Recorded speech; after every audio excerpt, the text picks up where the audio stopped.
On a dit aux femmes libère-toi, mais on ne leur a jamais dit de qui elles se sont libérées de l'homme, alors qu'elles étaient prisonnières du système. Le féminisme qu'on nous a vendu n'était pas une révolution, c'était une stratégie économique. Faire travailler la femme pour taxer 2 salaires au lieu d'un, faire garder ses enfants pour les éduquer à la place des parents, programmer dès l'enfance ce que l'État veut penser et appeler ça liberté. On a détruit la famille en 2 générations, en opposant le masculin au féminin, comme 2 ennemis au lieu de 2 complémentaires. On a dit aux mères, tu ne dois pas dépendre de lui, mais on ne leur a pas dit que bientôt elles dépendraient d'un patron, d'une usine, d'un gouvernement. On a dit aux femmes, ton corps t'appartient, mais ce système décide quand tu enfantes, comment tu accouches, ce que tu manges, et même ce que tu penses. On a remplacé la maternité par la productivité, l'amour par le pouvoir, et la sagesse par le bruit. Le vrai combat n'a jamais été femme contre homme, c'était humain contre système. Patriarcat, le féminisme, 2 masques, 2 mêmes visages, le contrôle. Pendant qu'on s'entretue sur les réseaux sociaux, dans les commentaires, eux écrivent les lois, les programmes et les illusions. La femme ne doit pas devenir l'égale de l'homme, elle doit redevenir elle-même. Parce que dans son féminin authentique, elle est l'intuition du monde, la gardienne des âmes,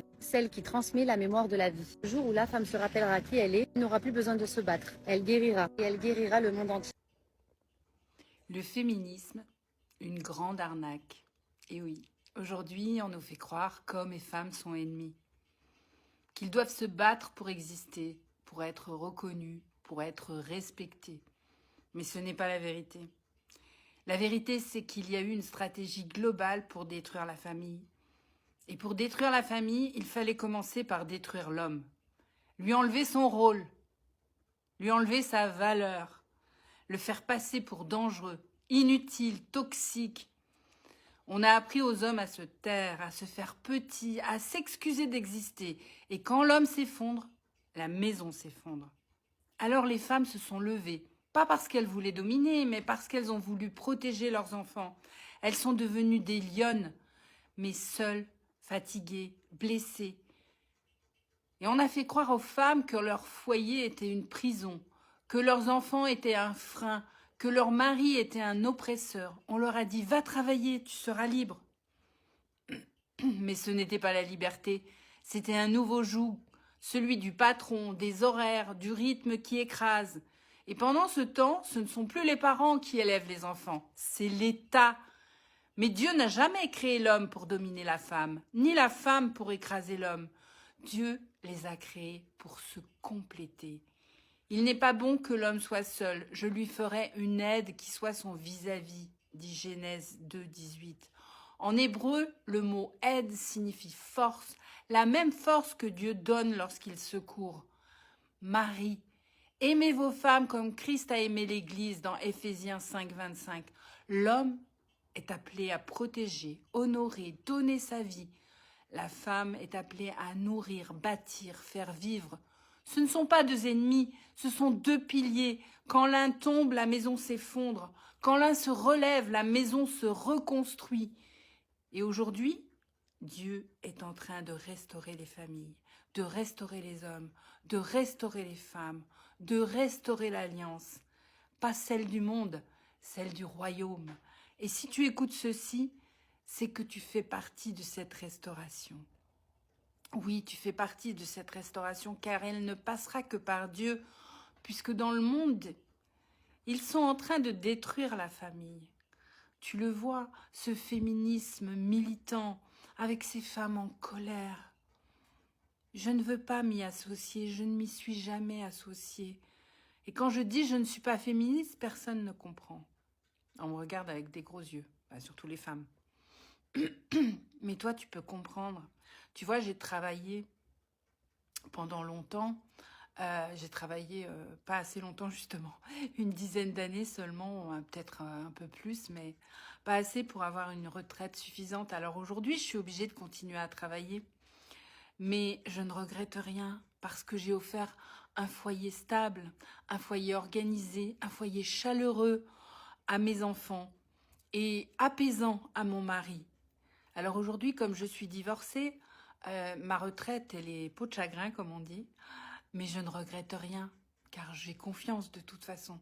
Dieu pourvoit à tous mes besoins et il continuera. Sois béni.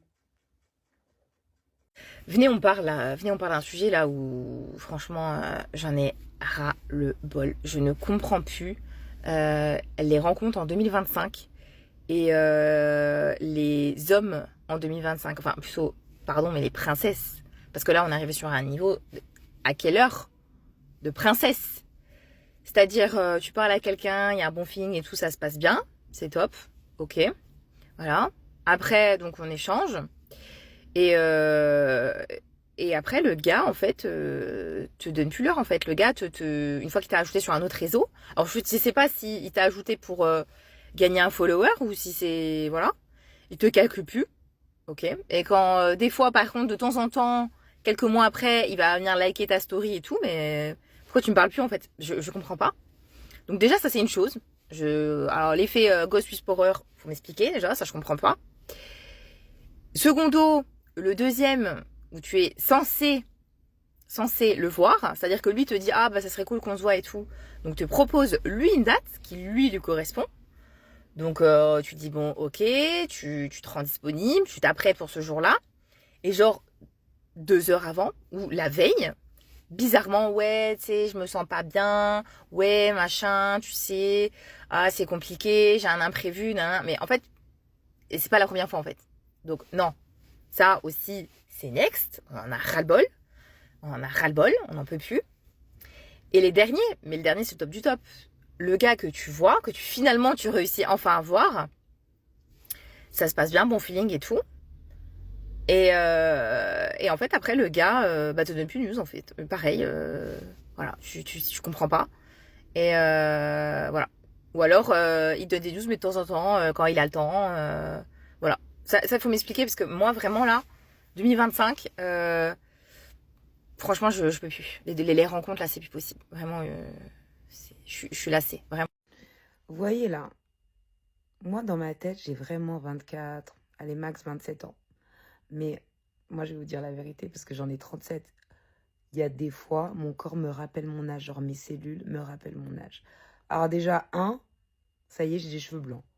2, je me suis pété le dos pour la première fois, mais genre, je pouvais plus bouger.